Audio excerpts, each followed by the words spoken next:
gira, gira y no va tan mal. Mira mami, sin manos puedo volar. Salgo en la tele, salgo en la tele. Siempre en boca de algún hijueputa, siempre en boca de algún hijueputa. Y la gente que le echa más agua a mi matita de las dudas. Mi matita de dudas, mi matita de dudas, mi matita de dudas, mi matita de dudas.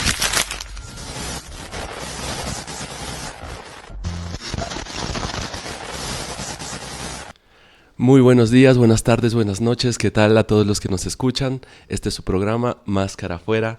Hoy tenemos la suerte de conversar con dos artistas que no solo hacen música, sino que también sacuden el pensamiento. Pedro Bonfín y Techo, o mejor dicho, Lola Boom. Llegan con 2 fechas de sold out en la Casa de la Cultura, marcando un antes y un después en su recorrido. Una banda que no teme decir lo que piensa ni convertir el arte en un espacio político.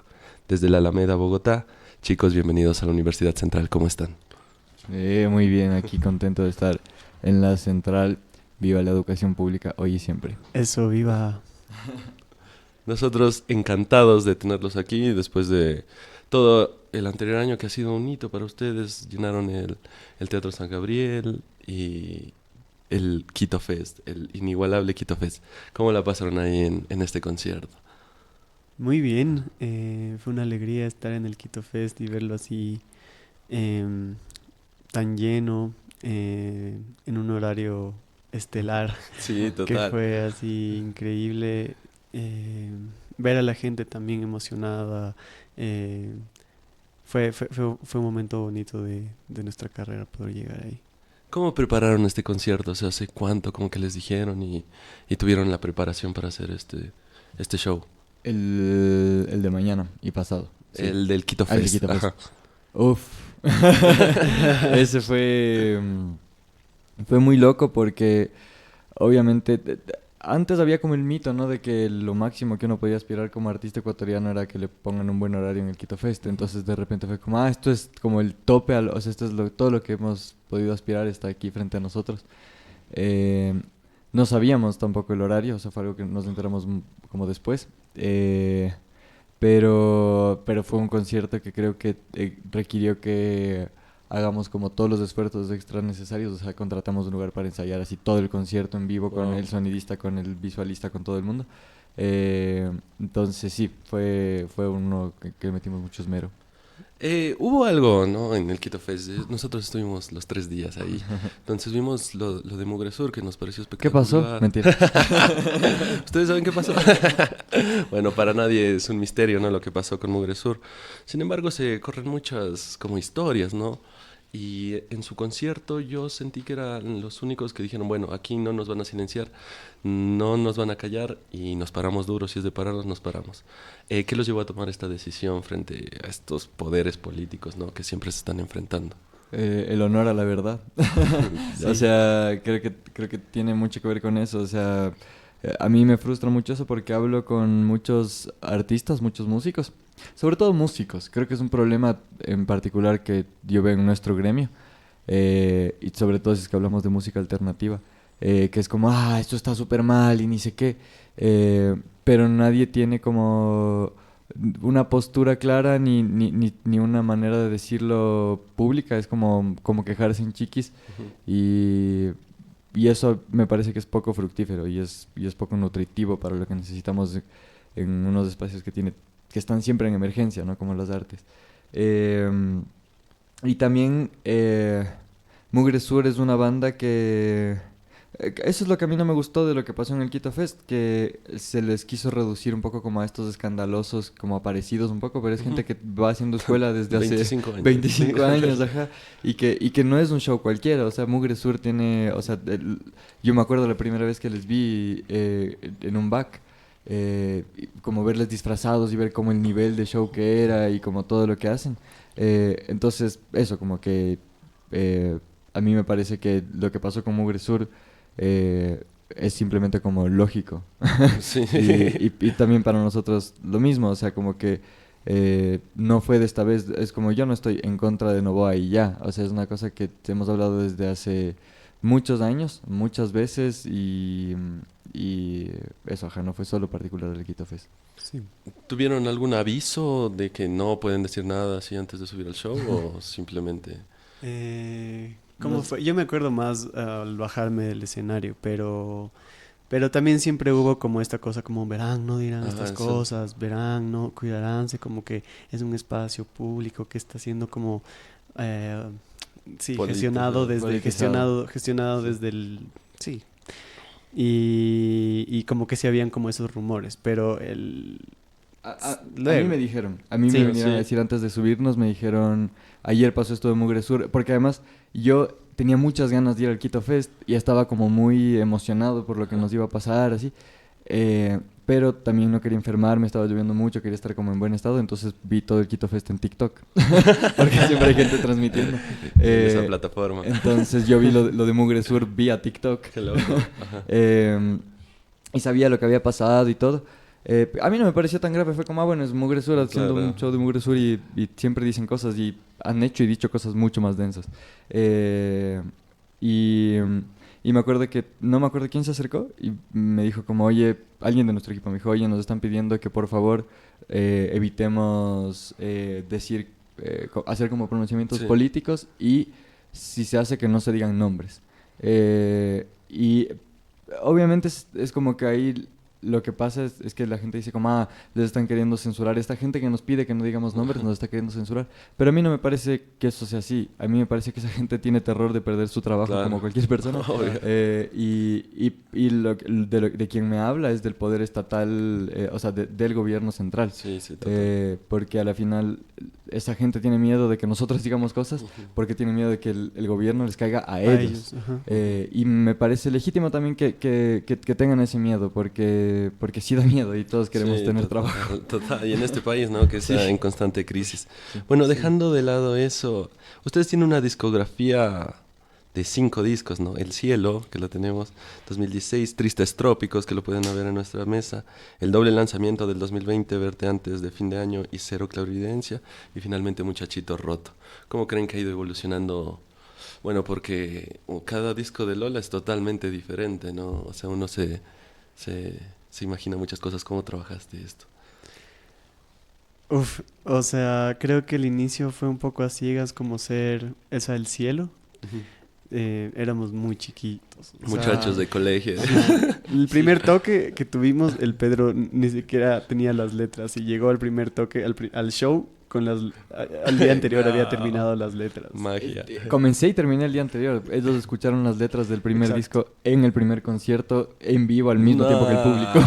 ¡Qué locura! Sí, era todo como demasiado rápido y no sé, y también era como una banda que parecía que se iba a terminar. Ajá. Así porque Ujú. en el primer disco no teníamos ni siquiera pensado en hacer un disco, solo queríamos tocar canciones. Entonces desde ahí como era una cosa ambigua. Después nos pusimos un poco más serios y dijimos, ya bueno, hagamos esto que sea un ¡Qué disco. loco! Y también la idea del disco, desde mi experiencia, Ajá. fue un poco como... asumíamos que la banda se iba a acabar muy rápido, no sé por qué, o sea, asumíamos que iba a durar 6 meses, un año. Ya. Entonces, para mí había la urgencia de que quede el registro. O sea, era como una especie de como registro, casi que registro personal. Como por eso tampoco es un disco muy bien grabado. Lo grabamos en el closet de un amigo que tenía micrófonos y por eso lo grabamos con él. Que tenía nuestra edad, o sea, como que no era una Es cosa... todo muy casero, muy... Sí, o sea, y ese amigo mezcló y masterizó el disco y nos costó $400 el disco entero. Que eso era No. toda la plata que teníamos como banda. Sí, todos ahorrando Todo para lo que sacar. habíamos ahorrado, sí. Se la jugaron, y Sí. salió bien, ¿no? Sí. Y de ahí se ve una evolución total en Tristes Trópicos, ¿verdad? Que también tiene que ver con la política, porque Ujú. para mí era como muy Y con el evidente. registro. Y con el registro también. Ajá, como Ya. que Lola aún tiene como esa esencia de registrar Ujú. lo que está pasando. Sí, sí, total. Y lo que nos está pasando, porque Lo que yo, nos está pasando. hablando de que viva la educación pública, yo me fui a estudiar a Guayaquil en la Universidad de las Artes, y como que el choque con Guayaquil, o sea, siendo quiteño, la relación que uno tiene con Guayaquil suele ser así un poco como, o sea, yo de chiquito me decía, no, esos guayaquileños que quieren ser mejores que nosotros. Y como Sí, que no claro, entendía, tenía regionalismo. como- ajá, claro, el Sí, clásico horrible. regionalismo horrible. Entonces llegué y dije como, aquí está la capital. Así un poco fue esta sensación como, soy un chico de provincia, en verdad. Porque Guayaquil es una ciudad así muy o sea, de unas dimensiones y de un ritmo muy diferente. Y también ahí comencé a ver como la cuestión política muy de frente y muy como también viendo lo que había pasado con los socialcristianos y Claro, como, sí, cómo era la relación del municipio con los ciudadanos, cuánto a nosotros los estudiantes de la Universidad de las Artes, o sea, al comienzo, los primeros 2 años, salíamos a hacer los performance locos a la calle y venían todos los municipales y era súper así como no, restrictivo. terrible. Entonces ahí también uno comienza a hacerse unas preguntas sobre el lugar en el que está. Ujú. Y para mí fue como, bueno, quiero como en los conciertos decía de repente algo político, pero las canciones del cielo eran todas así como, estoy de vacaciones, Sí, así sí, como... Soy un adolescente. Soy un adolescente. ¿Qué más podíamos? Claro, sin Entonces, conciencia política, ¿no? Entonces era como que surgió la necesidad de como, bueno, necesito poder también que la música respalde esto que estoy sintiendo y esto que estoy viviendo y esto que estoy diciendo. Entonces así surgió Tristes Trópicos, como también una búsqueda de como dar luces sobre el lugar en el que estábamos, de lo que estábamos haciendo, de la historia de Ecuador también, o sea, como Sí. que yo me obsesioné mucho con eso en esa época. Sí, Guayaquil tiene eso. ¿Sintieron que con Tristes Trópicos de pronto hubo como una explosión más grande, como que se pegó en todo el Ecuador? Lo digo esto desde una experiencia personal, porque yo soy de Tulcán, provincia, entonces como que no llega mucho allá. Y os dices como que escucha esto, yo escuché Lola y dije, nah, qué locura, y era Tristes Trópicos. Entonces, ¿ustedes sienten que con Tristes Trópicos se fue más nacional? Sí, o sea, igual con el cielo nosotros giramos en muchos lugares, pero yo creo que también era un momento, o sea, como un momento, era otro país también un poco, que es lo que a mí me apena, o sea, yo siento una tristeza muy profunda por la gente que ahorita está intentando sacar sus cosas adelante, porque es un panorama mucho más complicado que el que tuvimos que enfrentarnos nosotros, Total. y lo que esperábamos era que sea más fácil para todo el mundo, o sea, como Ajá. que abrir la trocha para que pase más Pues, gente. Pero no ha sido Se así. está cerrando Se todo. está cerrando. Ajá. Pero sí, y creo que en Tristes Trópicos tuvo que ver también que fue como lo primero que hicimos ya profesionalmente ahí. Ajá, ¿qué quieres? Sí, no, o sea, se sintió eso, o sea, como que también el paso de crecer, así como Ah, ser más ya, serios, sí. grabando un disco como más profesional, ya se escucha distinto también desde ese lado, Sí, ya se siente como la adultez de nosotros. sí. Y creo que eso tuvo como el impacto en la gente, o sea, como que Y- poder escucharlo de esa manera. Y giramos mucho también, como que nos esforzábamos mucho Y por eso. se ha construido como una memoria social. No sé si han visto de pronto en redes, en TikTok, pasa algo en Ecuador y siempre, mira, mira. Y es como que decimos todo, qué loco como se formó un imaginario social y como que los jóvenes relacionan esta canción siempre con las tragedias que le pasan a nuestro país, que no son pocas, de verdad. Sí. Y de ahí, Sí. en dos- Perdón, ahí les toca escuchar mucho Sí, Lola por tanto tragedia. Sí, total. En 2020 sacan un doble disco, que es, bueno, no un doble disco, dos conceptos diferentes, que es Cero Clarividencia y Verte antes de final de año. Esto atravesado por la pandemia, por el estallido social. ¿Qué significó para ustedes seguir escribiendo y haciendo música en estos procesos? Creo que se volvió mucho más urgente. O sea, como que era esta sensación de... O sea, todos lo experimentamos. Yo no tengo que explicar lo que fue la pandemia. Y lo que sí tengo de pronto recordar que pasó la pandemia, porque a veces como que creo que fue tan traumático que no queremos aceptarlo. O sea, no queremos aceptar que eso pasó y que fue horrible y que la pasamos muy mal. Sí, o sea, todo lo que desemboca de eso todavía no lo vemos, yo creo. Pero bueno, el disco estaba en proceso. O sea, acabamos de hacer Tristes Trópicos y inmediatamente ya estaba como las ideas de comenzar a hacer un nuevo disco en el mismo 2018. Y durante todo el 2019 seguimos trabajando en eso, pero cuando fue la pandemia, también lo que dices de octubre del 2019, Ujú. como que todo eso de repente dio este sentido como de urgencia de cosas que necesitaban ser dichas, y también yo dije como ya no quiero aspirar a ser el Charly García ecuatoriano o como lo que sea ecuatoriano, sino como que quiero ser yo y quiero como porque nadie más va a poder serlo. Sí, obvio. Y como que había esa urgencia de decir un montón de cosas porque decía, bueno, listo, de pronto esto es lo último que vamos a hacer en la vida. Sí. Ah, Y se sí. sentía así. mucho así. Se sentía así. Qué loco. Sí, Ajá. que era denso, o sea, Era denso. no era, ahora suena más tranqui, pero ese momento era así como, esto es lo último que voy a hacer. No, qué loco. Sí, Y que es loco porque también es lo que pasa con el fin del mundo, ¿no? Siempre nos hablan del fin del mundo y del apocalipsis. Y el problema es que el mundo continúa. Bueno, es fuera la que se mala, acabe. maldita sea. Si se acabara ya estaría, pero no, la cosa es que continuó y tuvimos que seguir la vida y ver los resultados de todo eso. Sí, total. Y también escuché por ahí en entrevistas que fue como que su primer paro con conciencia, ¿verdad? Y vivirlo aquí en la capital, o sea, yo te digo, yo de Tulcán lo veía y decía qué terrible, pero vivirlo aquí debió haber sido una locura. Sí, es que es loco porque si bien siempre han habido como ese tipo de estallidos, lo que pasó en el 2019 a mí sobre todo creo que fue como un momento en el que todos sentimos una especie de como injerencia, como capacidad de cambio y capacidad de participación y como así sea lo que sea, si podías hacer almuerzos, hacías almuerzos, si podías como tirar piedras, tirabas piedras. O sea, así es que, Y todo bien. ajá, y todo bien. O sea, como que toda la manera en que uno podía participar, a mí me parecía muy interesante.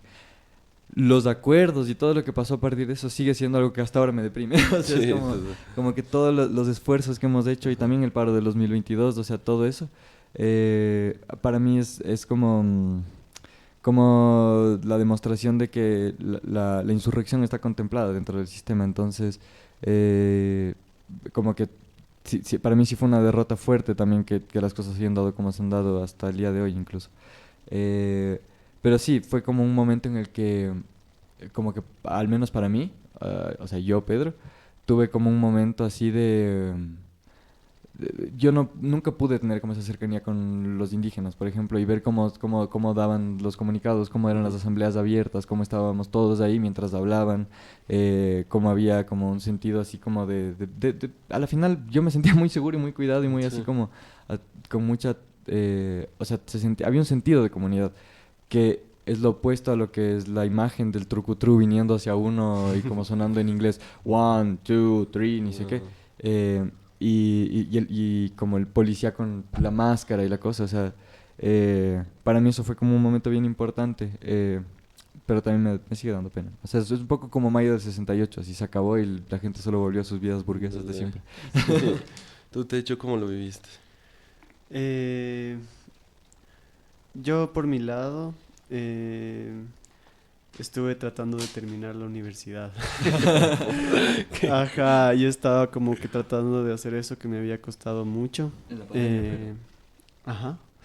Y no, después también como que se demoró un poco más, entonces estaba como haciendo, tratando de como de terminar eso que tanto me había costado, Ujú. que era la universidad y viviendo todo esto que fue muy denso, o sea, todo el entorno, todo mi entorno estaba como colapsado, yo No, también estaba sí, como mucho. muy estimulado y también como que necesitaba, sí, un poco de refugio y para mí como hacer los discos y juntarme con los chicos en ese entonces Ajá. también el Jim y el Chino que eran el baterista y el guitarrista eran como un espacio necesario y por eso estos discos eran como demasiado necesarios para nosotros.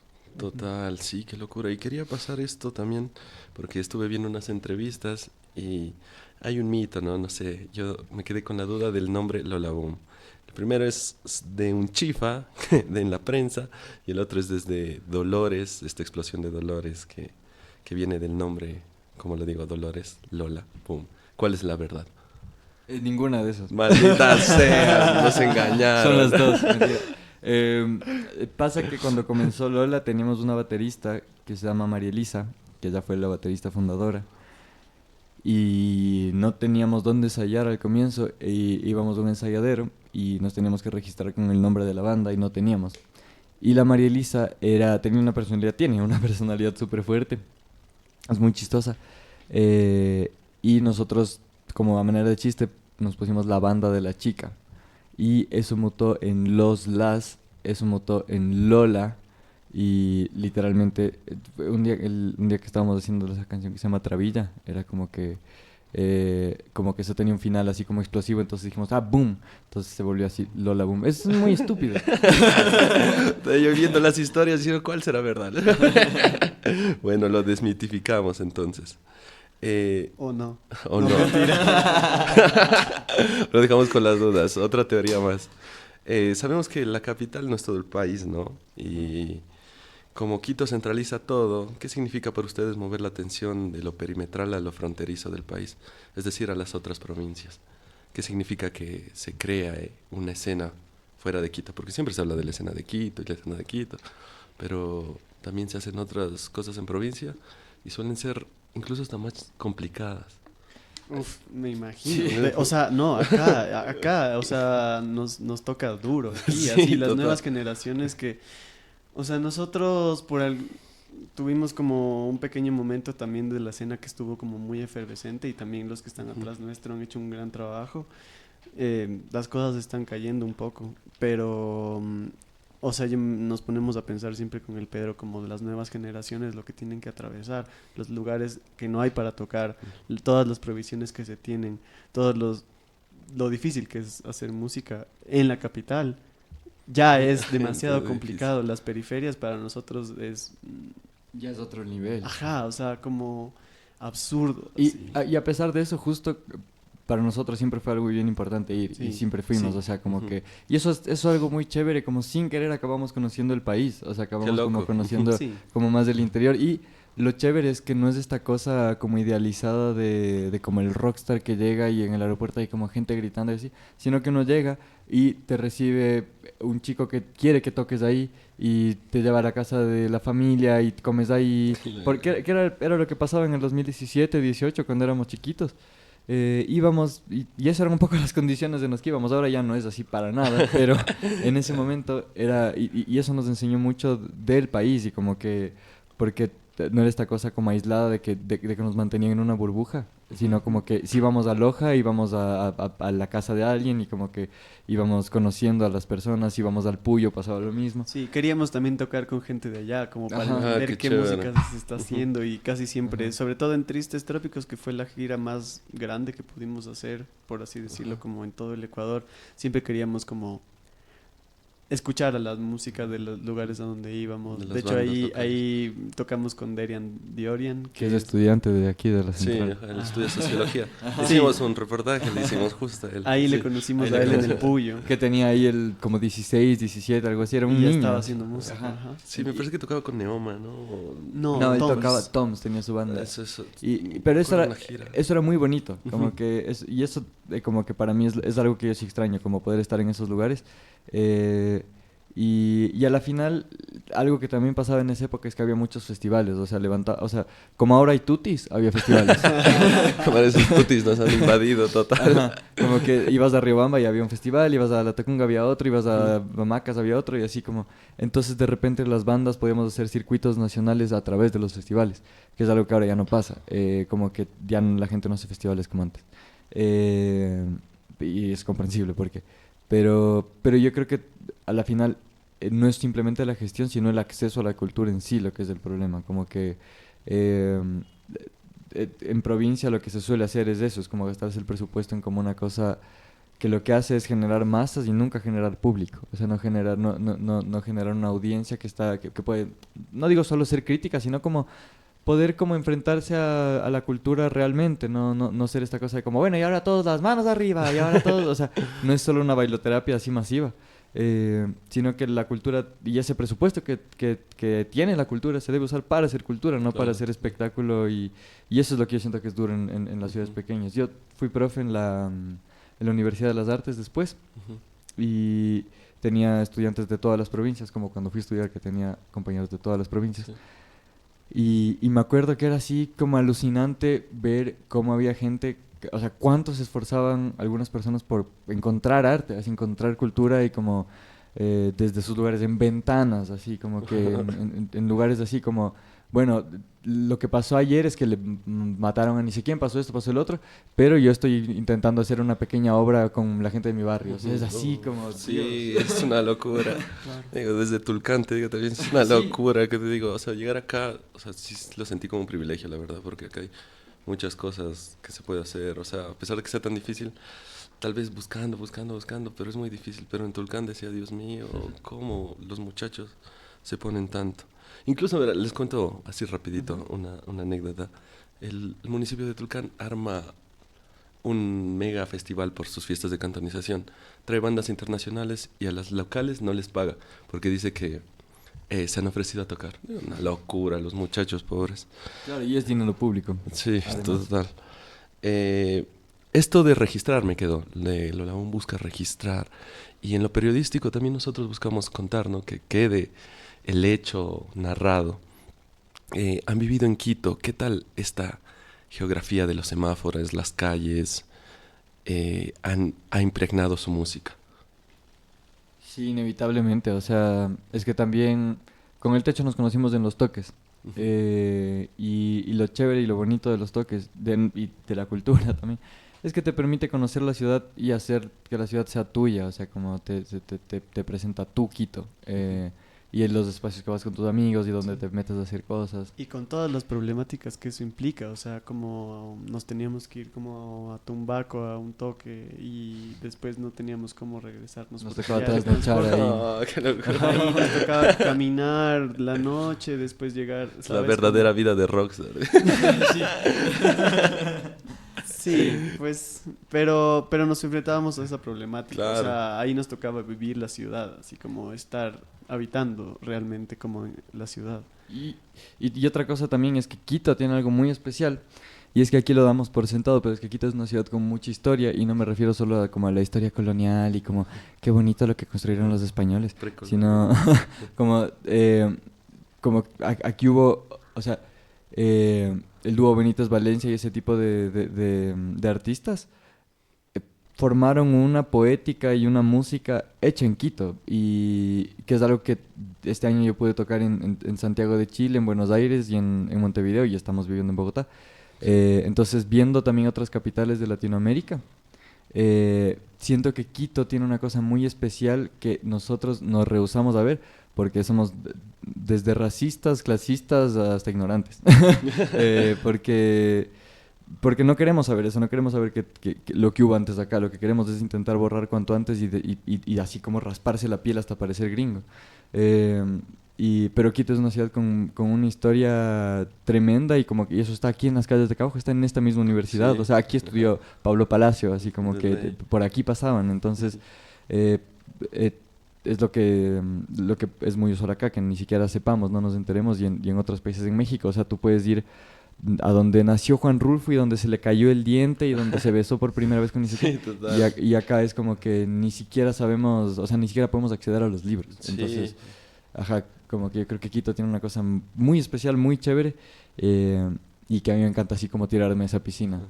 Justo hablábamos de eso porque decíamos, o sea, en Argentina puedes ir a la casa de Cortázar, puedes ir a la casa de Borges, y aquí hay literatura muy buena que parece que la tienen desolada.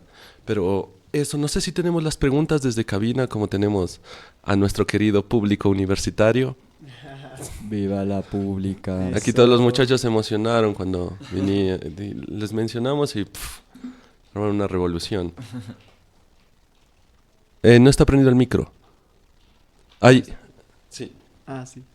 Hola, hola. Hola. Hola chicos, ¿qué tal? Bueno, mi pregunta es, ¿qué sienten o cómo lo toman cuando ustedes anuncian el concierto y sus fans responden? Y también cuando hacen sold out, ¿qué sentimientos les da? Lindo, porque el público en realidad son personas, y relacionarse entre personas es bonito. O sea, como que a mí me encanta que la relación que tengamos con nuestros fans, que tenemos con nuestros fans, Ujú. no es tan vertical, es más horizontal, y como que me encanta que sepan que somos personas y seres humanos y que nos encontremos en el bus y que podamos conversar. O sea, antes que la foto yo prefiero conversar y prefiero como encontrarme con la gente, y creo que eso es más bonito, o sea, generar comunidad. Eso, ¿para qué lo masivo? Así, ¿para qué necesitas lo masivo cuando puedes tener así como 200 personas que en serio quieren estar ahí, que en serio están con todo ahí metidos? Y eso a mí me parece valioso, Sí, tratar como personas a las personas, Sí. no como números y productos. Sí, y en cuanto como a la música, como justamente el show que tenemos este viernes y este sábado es un show para encontrarnos con ustedes y como que en serio le estamos metiendo mucho cariño, o sea, es nuestro trabajo, ustedes son nuestro público más preciado y es hermoso podernos encontrar y estamos haciendo cosas a la altura para que también ustedes estén, o sea, por ustedes estamos haciendo cosas a la altura. Hermosos. Seguimos con la siguiente pregunta. Hola Pedrito, hola Techito, ¿qué tal? Pedrito, la anterior semana, el sábado, estuve en tu concierto y mencionaste que en tu cuadernito tenías las nuevas canciones de Lola Boom. ¿Será que te puedes mojar y nos puedes decir qué concepto tiene este nuevo álbum? Mira, Bogotá, estamos viviendo en Bogotá. Bogotá es una ciudad ruda, es una ciudad bien tosca. Es fría, Oscura. es oscura. Es súper oscura. Es como ciudad gótica. Sí, no, literal. Ajá. Es ruidosísimo. Es ruidosísima. Y, Es súper rápida. Ajá. Y tiene todos esos contras, digamos. Y por donde yo vivo, así es ni siquiera te voy a contar cómo es. pero es denso. Y como hablábamos de esto de registrar, también es esa experiencia la que estamos registrando. O sea, es un disco muy fantasmagórico, es un disco bullicioso. O sea, cuando uno está haciendo música en un lugar ruidoso, de repente tienes permiso de hacer el ruido que quieras. También otra vez yo estoy sintiendo como la urgencia, estoy escribiendo así como a diario y estoy haciendo un ejercicio. Si ya quieres que te cuente así como pormenores. Estoy haciendo un ejercicio de escribir, pongo el disco, como que es lo que tenemos grabado del disco, pongo play y mientras suena la canción voy escribiendo nuevas letras para la canción. O sea, como que he escrito varias letras para la misma canción. Como para ir encontrando también, como ir puliendo las cosas desde ahí. Y entonces tiene esta cosa un poco delirante también, como a veces el estado creativo es un estado como un poco así, como si estuvieras pegado a algo, pero es solo la creatividad fluyendo. Entonces sí, te diría eso, es un poco fantasmagórico, es ruidoso, es urgente también, o sea, he sentido muchas urgencias, es muy loco hablar de Ecuador desde lejos. Siento que también se trata mucho de Ecuador y sobre estar en Bogotá. Sí, yo estoy emocionadísimo, a mí me encanta, yo quiero que ya salga. Así quiero, ahorita vamos a volver a Bogotá la otra semana y vamos a seguir grabando. No, la otra semana no, pero La próxima. Pero sí. Bueno, muchachos, para cerrar me gustaría que le den un mensaje a estas personas que están resistiendo desde el arte, ¿no? Que quieren armar su banda, que pintan, que hacen ediciones, que le meten ganas a esto del arte y tienen, por supuesto, su voz, su opinión y a veces se ve silenciada con todos estos procesos. Eso. No, mucha fuerza. O sea, esto es muy difícil. Y si es de resistir, si es de estar ahí con la terquedad de una yegua. Como que no, o sea, si tomas esta decisión, tómala en serio. Y por eso también creo que hay que exigir. Y eso es lo que yo le exijo, en cambio, a los artistas, no a los que están comenzando, sino a los que ya están posicionados y a los que ya están en mejores situaciones. Digan algo, por Dios, o sea, como que estamos... sí, involucremos. Ajá, involucremos, hablemos de las cosas. No puede ser en serio que estas sean las condiciones en las que estemos y que no estemos pensando en la generación por venir, o sea, y que solo estemos diciendo como, ay, no, pero es que yo soy quien debería estar abriendo tal concierto, o yo soy quien debería... O sea, no peleemos solo por uno, sino como que si le va bien al de al lado, me va bien a mí. Y yo creo en eso y sí les exijo a ustedes, artistas posicionados, artistas que sí tienen ya chance de vivir de esto y ya tienen chance de hacer las cosas, no piensen solo en ustedes, pensemos en conjunto y así que le vaya bien al de al lado hace que te vaya bien a ti, por Dios, así, eso les pido. Y a las nuevas generaciones que sí, pues hay que resistir, pero también hay que involucrarse y hay que pedir que los artistas que están más posicionados tengan posturas y podamos hacer de todo esto una revolución grande para que no solo a los nuevos, sino a los que van a venir mucho más luego, podamos tener como esto y que sea un trabajo digno. Esto es real, o sea, aquí se trabaja mucho, mucho más que en el Congreso. Listo, muchísimas gracias, chicos. Siempre bienvenidos a la Universidad Pública y gracias por venir. Un Viva aplauso, la pública. por favor. Viva la pública. Listo.